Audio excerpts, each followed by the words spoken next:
Hello, everybody. We're going to continue now with the statistics objective by making a histogram from this given frequency distribution of heights. Okay, so here's a frequency distribution of heights that we have right here, and we're going to make a histogram of this.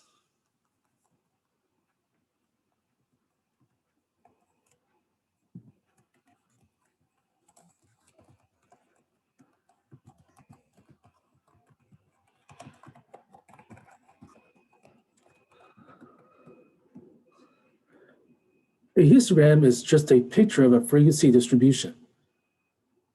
So to do this, we can use Microsoft Excel.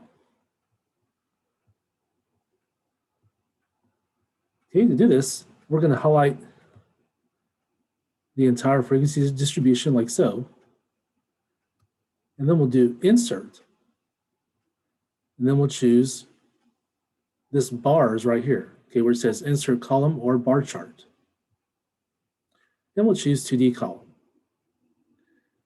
And there's our histogram right here, okay? Okay, now notice that each frequency corresponds to a bar.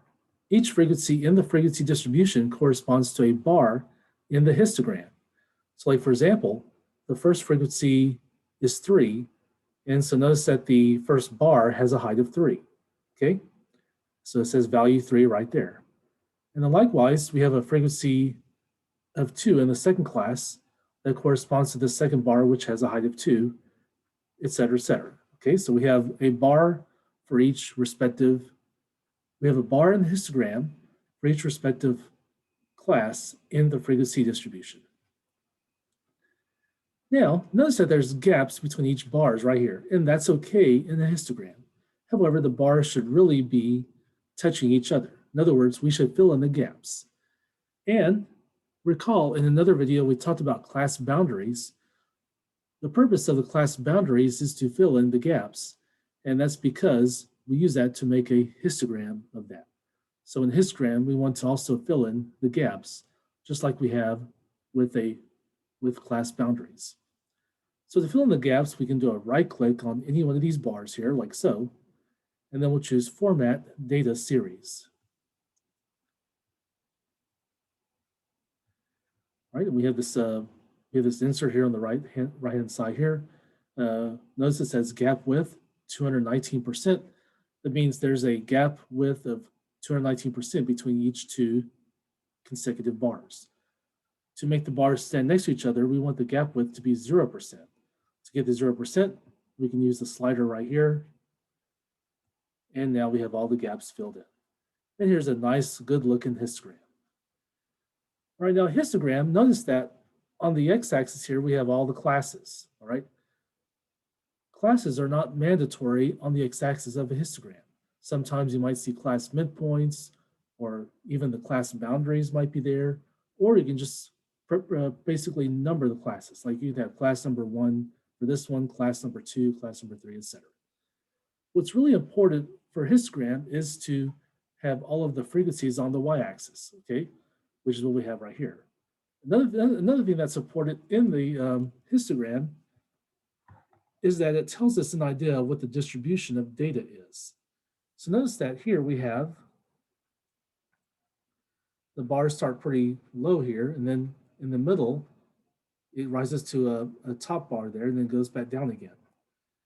So notice that it looks like all of the action is in the middle, right?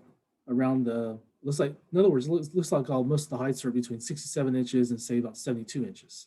So that's in the middle that we see right there. And so we get this little shape right here, and this shape is called a normal distribution.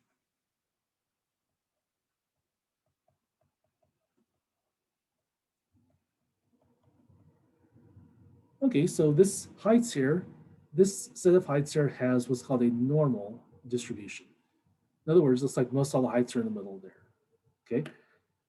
And it's usually in the middle around the average, okay? And that's usually what happens, right? You have just a few people who are low in height on this end, and then on the opposite end, you have just a few people who are very tall, like on this end, but most everybody has a height around the middle, pretty close to the average.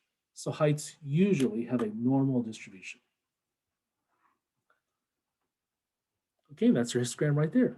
Okay. So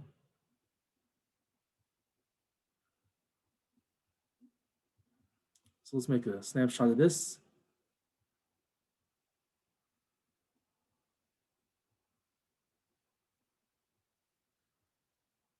Actually, the shape here is not part of the histogram, so try to undo all that.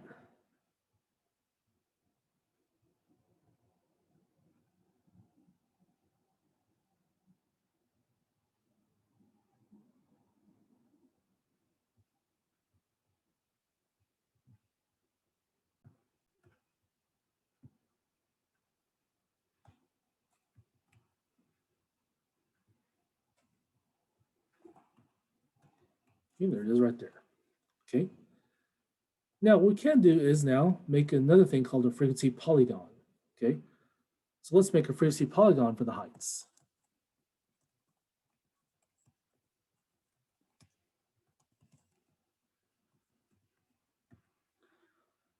Notice in the histogram we have bars. A frequency polygon is just like a histogram, except instead of bars, we use lines.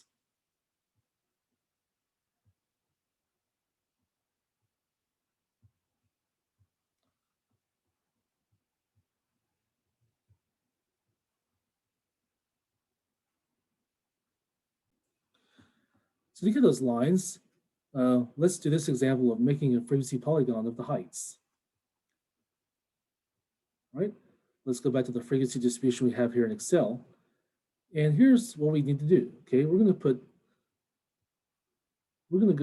0 to 0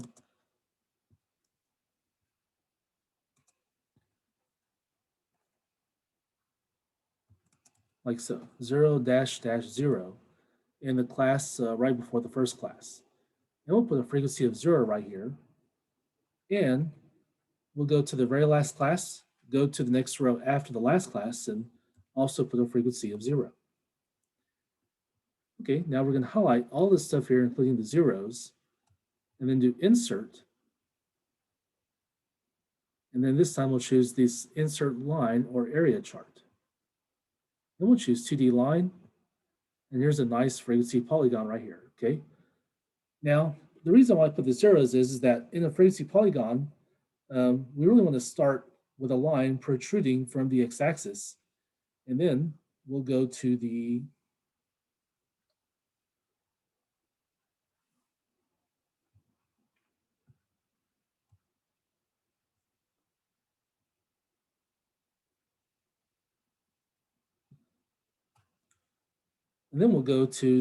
first frequency, which is a 3, which is right here, okay? And then we'll go to the next frequency, which is 2. Next frequency is 4. Next frequency is a 5. I'm sorry,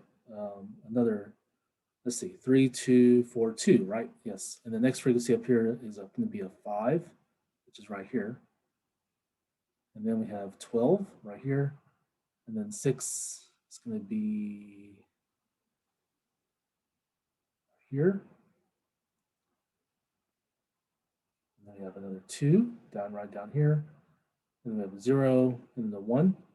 Okay, and then after the last frequency, in other words, the frequency for the last class, we want the line to go back and touch the x-axis. So whenever you make a frequency polygon, make a line from the x-axis before you get to the first frequency, and then after the last frequency, make a line that goes back to the x-axis, okay?